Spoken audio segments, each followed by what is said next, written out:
Thank you so much for taking the time to watch this video. Allow me to provide you with the step-by-step procedure on how to insert page number in Word from a specific page. To insert page numbers in Word from a specific page, follow these steps. Place the cursor on the specific page where you want to insert the page number. Next, go to the Layout tab and click on the Breaks option located in the Page Setup group. A drop-down menu will appear. In the drop-down menu, select the Next Page option under the section Breaks.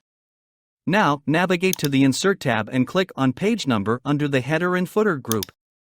A drop-down menu will appear. In this drop-down menu, you'll find options for the page number's position, such as top of page, bottom of page, or others.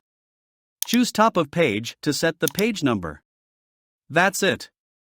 The page number is now inserted on the specific page in Word 2021. Thanks again for watching. Remember to like, subscribe, hit the bell icon, and leave your comments below.